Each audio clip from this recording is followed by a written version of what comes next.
Madam President, The Minority Leader.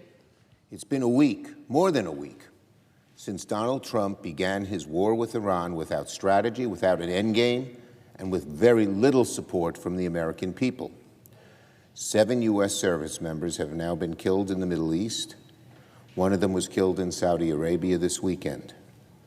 We also mourn the death of Major Sourfly Davies, a New York Police Department officer from Queens, who was deployed as a member of the 42nd Infantry Division of the U.S. National Guard.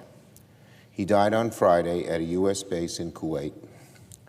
Major Davies was the rare kind of public servant, keeping New Yorkers safe here at home as a police officer and keeping Americans safe abroad as a soldier.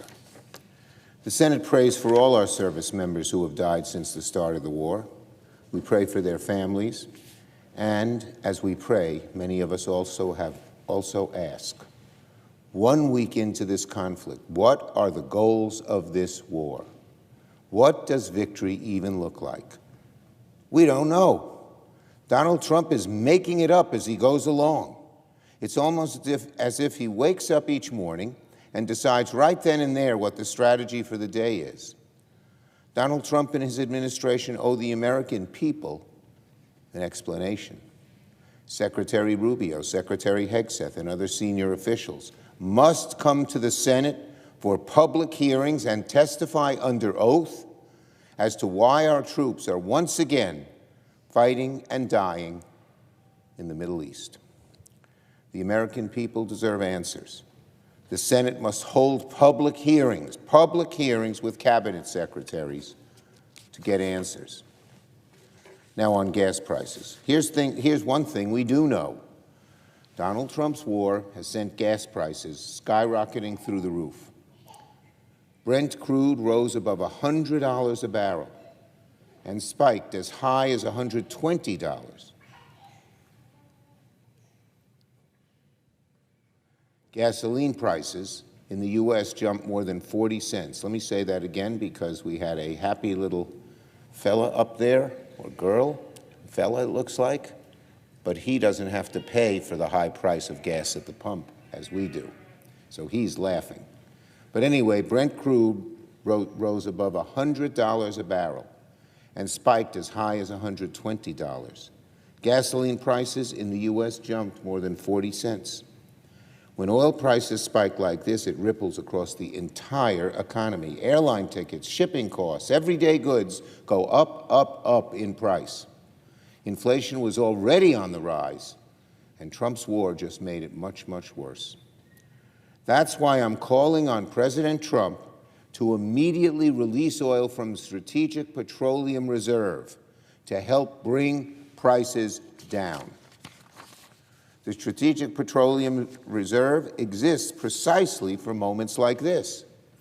If President Trump cared about easing pain at the pump, he would act to release these reserves now. But instead of acting, Donald Trump is lost in a sea of delusional thinking. As gas prices rise, here's what Trump says: if they rise, they rise. Tough luck, America. He says they're a very small price to pay, and that only fools would think differently. The over 180 million fools who need or depend on gasoline, Mr. President, they don't care about paying more of their hard-earned dollars? They're fools? That's what Trump is saying to you, America. What contempt, what cluelessness. It's as if America is being led to war by Marie Antoinette.